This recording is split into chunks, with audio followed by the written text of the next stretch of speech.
देख रहे हैं नेटवर्क 33 राजकुमार के साथ। तो चलिए बढ़ते हैं आज की कहानी की ओर। दोस्तों कहते हैं कि कभी धूप तो कभी छाया और कभी भूत का साया।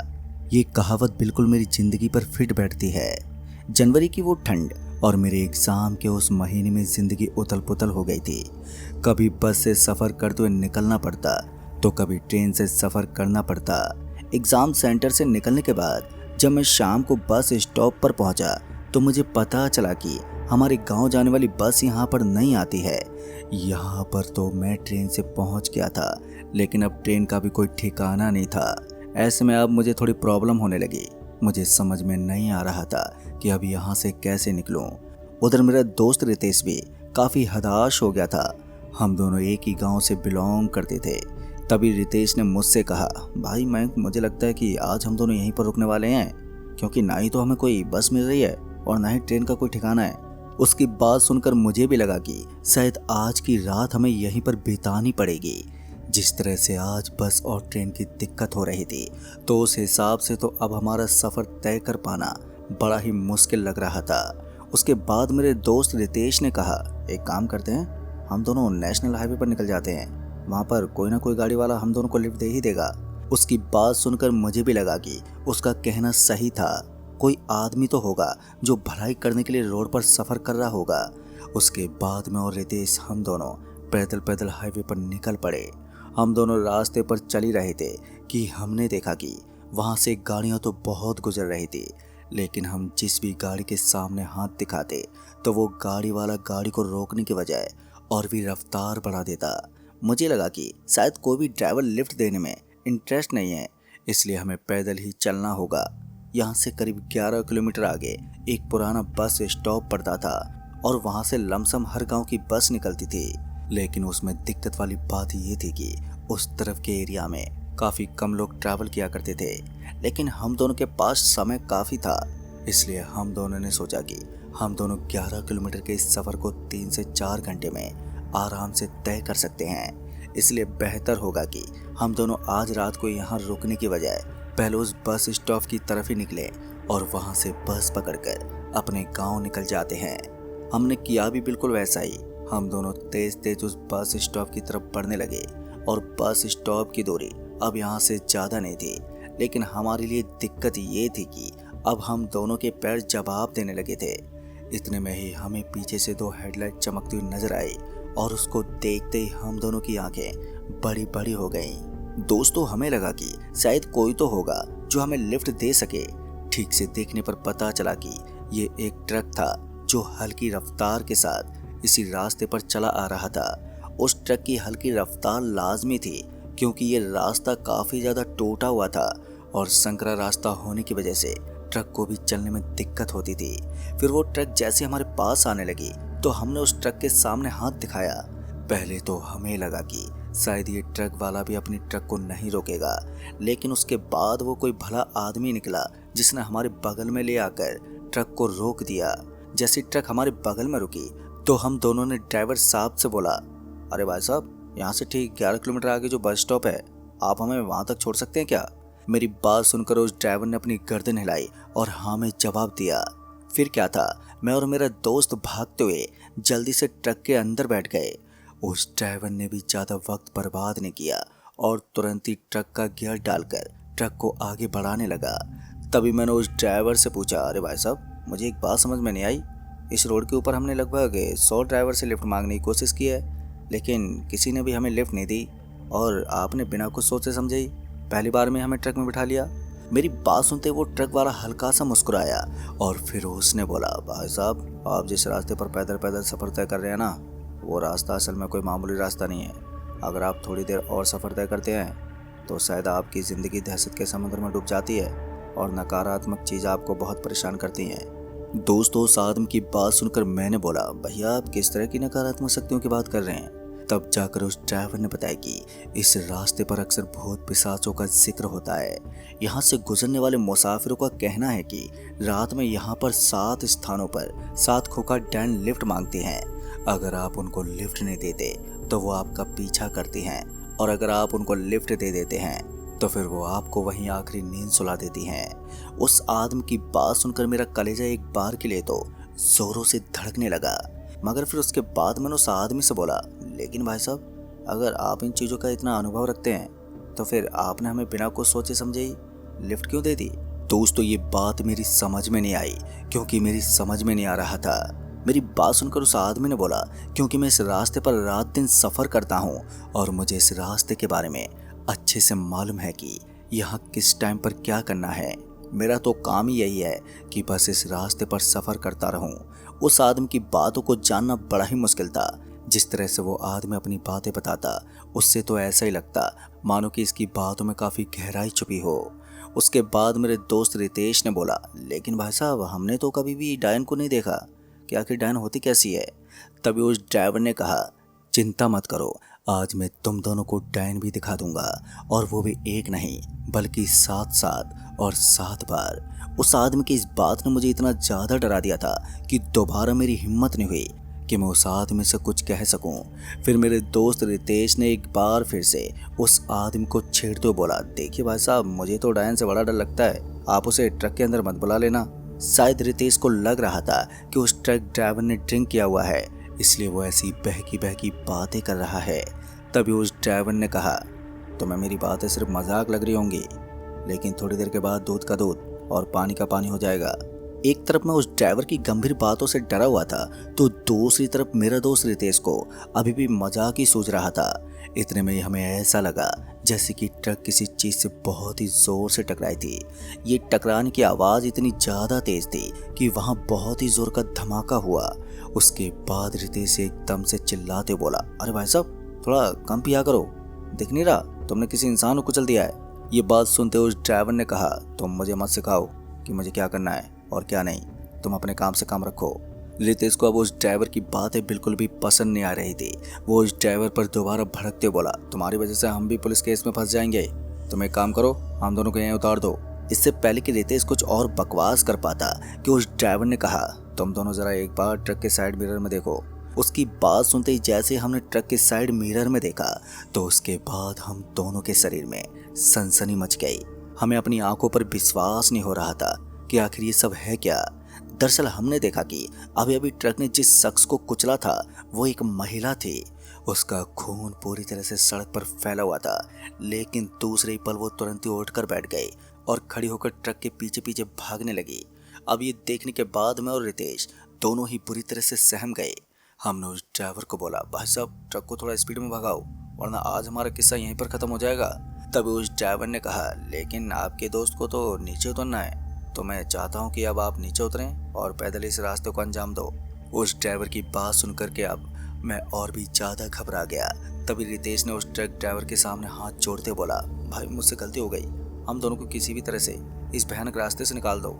हमारी बात सुनकर उस ट्रक ड्राइवर ने अपनी ट्रक को फिर से रफ्तार से भगाना शुरू कर दिया। फिर हमें लगा कि ये ट्रक ड्राइवर हमारे लिए भगवान बन सकता है। आज हम इस भयानक मुसीबत में फंस जाते तो वही ट्रक ड्राइवर ने भगवान की तरह आकर हम दोनों की रक्षा की है। हम दोनों अब तक तो अपने आप को काफ़ी सुरक्षित महसूस कर रहे थे, लेकिन जैसे ट्रक के सामने मुझे एक और महिला नजर आई तो मेरी आंखें फटी की फटी रह गई।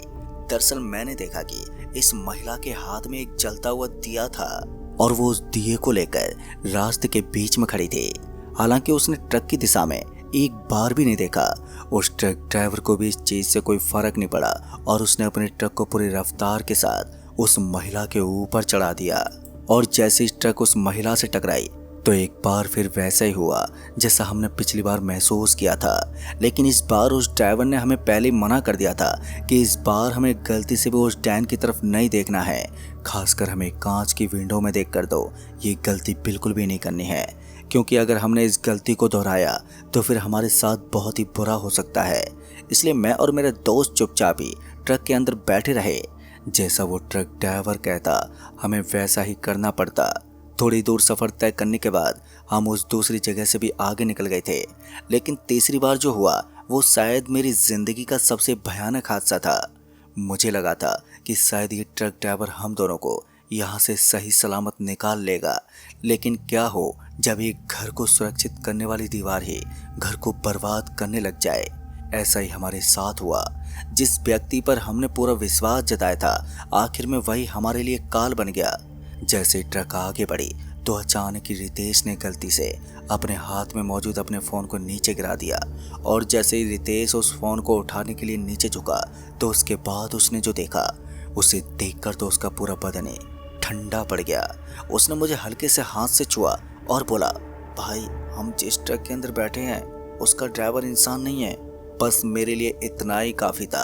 आगे मैं खुद समझ गया कि वो क्या कहना चाहता था। उसके बाद मेरे दोस्त ने इशारा करते हुए उसके पैरों की तरफ देखने को बोला और मैंने जैसे उस ड्राइवर के पैरों की तरफ देखा तो मेरी तो हवा ही निकल गई। दरअसल मैंने देखा कि उस ड्राइवर के पैर पीछे की तरफ घूमे हुए थे, जो दिखने में बहुत ही भयानक लग रहे थे। उसके उन भयानक पैरों को देखकर अब मेरी सांसें भी फूलती जा रही थी। फिर मैंने रितेश को हल्की सी आवाज में बोला, भाई एक बात याद रखना, हमें इस आदमी को इस चीज़ का एहसास नहीं होने देना है कि हम इसकी सच्चाई जान चुके हैं। हमें जितना छुपा कर रखना है उतना ही हमारे लिए बेहतर होगा। और मौका पाते हम दोनों इस ट्रक से नीचे कूद जाएंगे और फिर यहाँ से बचकर भाग जाएंगे।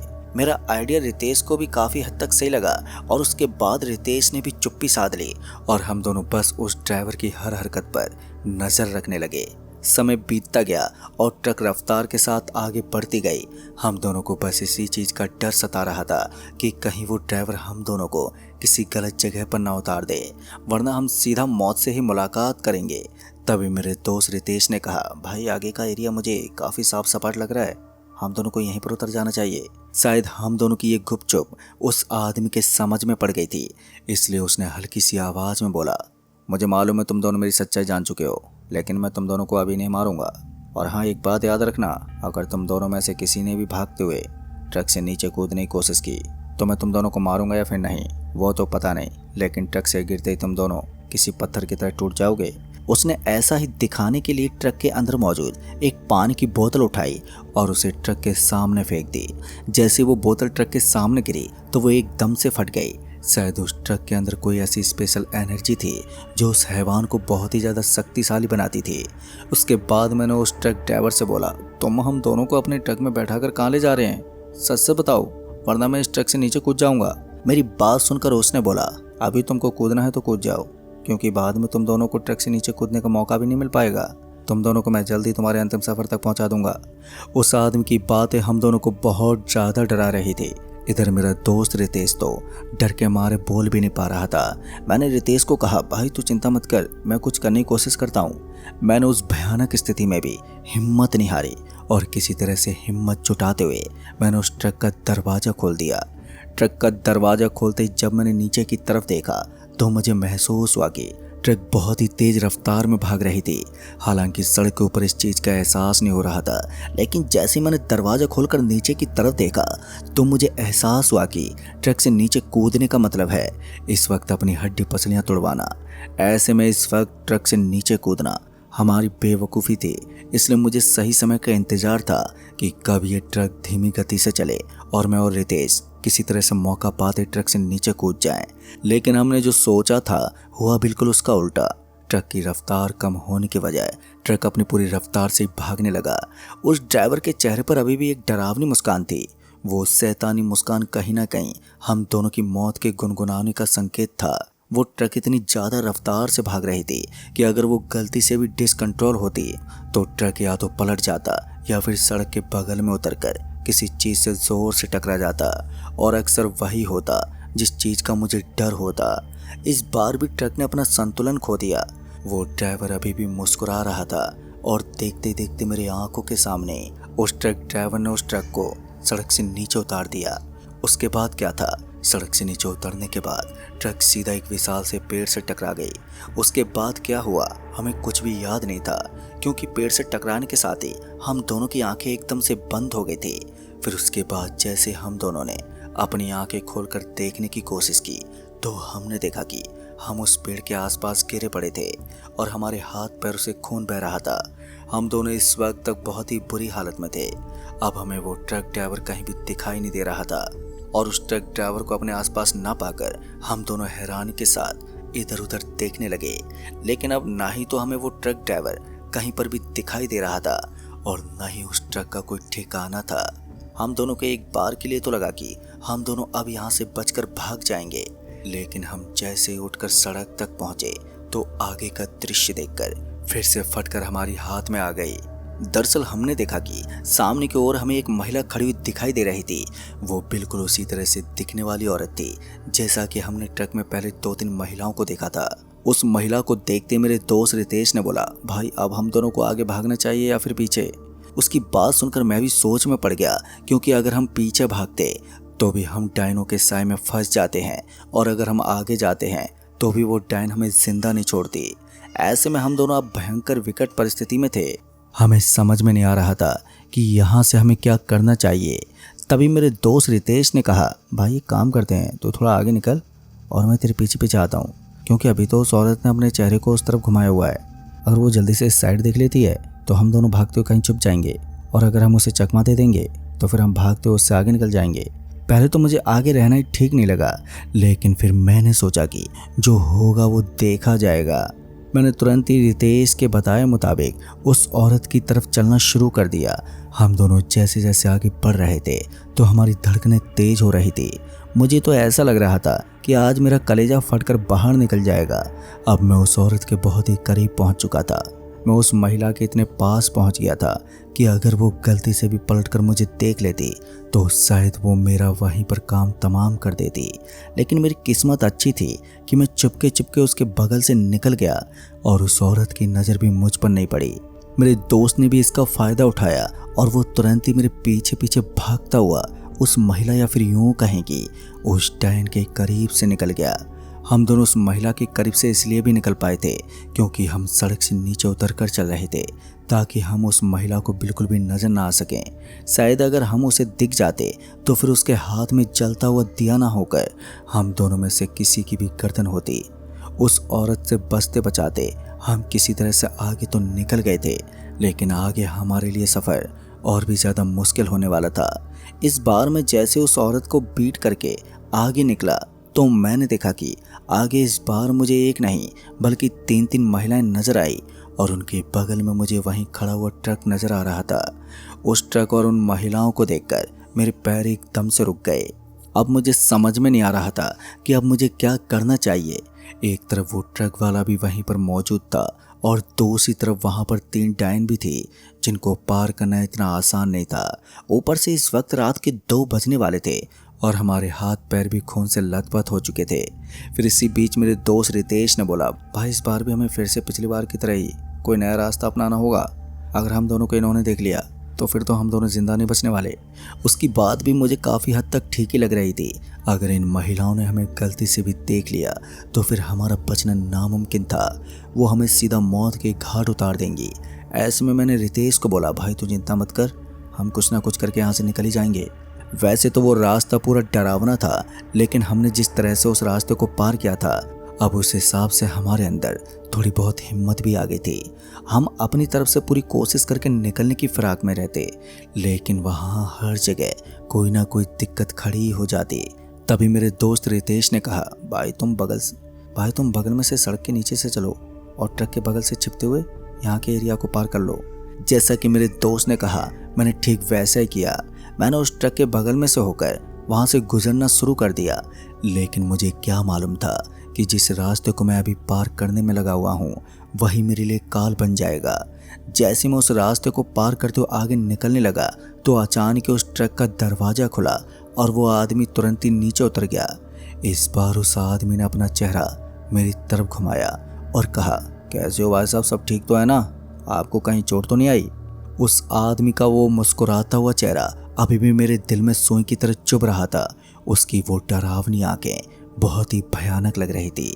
मैंने उस आदमी को बोला, मैंने तुम्हारा क्या बिगाड़ा है, तुम क्यों मेरे पीछे पड़े हो?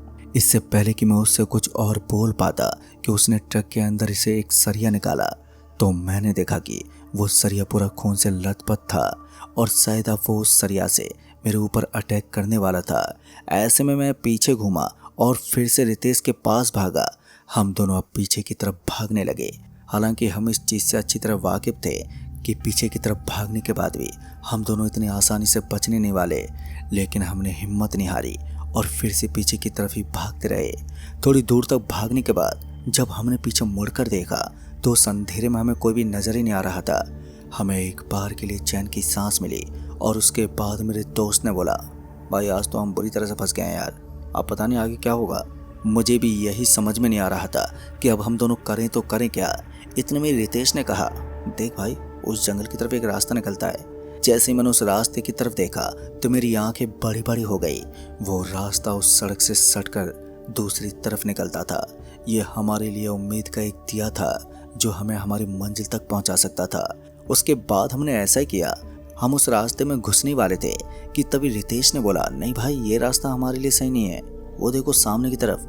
जैसे ही मैंने सामने देखा तो हमें वहां कुछ लोग नजर आए, पर हैरान की बात तो ये थी कि उन लोगों का बिहेव बड़ा अजीब था। ऐसा लग रहा था कि वो जंगलों में रहने वाले आदिवासी लोग थे, और वैसे भी उस जनजाति के लोग इतनी रात को तो हमें जिंदा नहीं छोड़ते, इसलिए हमें यहीं पर रुकना बेहतर होगा।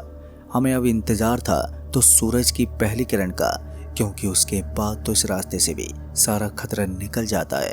किसी तरह से हम दोनों को आज की रात सरवाइव करना था। फिर हमें एक विशाल सा पेड़ दिखा और उस पेड़ के नीचे जाकर हम दोनों छिप गए। और फिर उसके बाद क्या हुआ हमें कुछ भी नहीं मालूम, क्योंकि हम तो पूरी रात उस पेड़ के नीचे छुपे रहे। फिर जब सुबह हुई तब जाकर हमारी सांस में सांस आई।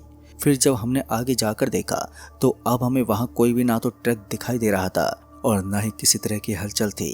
फिर किसी तरह से हम दोनों अपनी जान बचाकर वहाँ से निकल तो गए, लेकिन उस रात ने हमारे जहन में इतनी भयानक यादें डाल दी थी कि आज भी जब उनको याद करते हैं तो महसूस होता है कि हमने भूत पिशाचों को इतने करीब से देखा था कि जैसे मौत हमें छू कर निकल गई। तो दोस्तों इस कहानी में बस इतना ही। कहानी आपको पसंद आई हो तो वीडियो को लाइक शेयर कमेंट ज़रूर कर दें। तो मैं आपका दोस्त राजकुमार जल्द ही मिलूंगा ऐसी एक और सच्ची भूतिया कहानी के साथ। तब तक के लिए बाय एंड टेक केयर।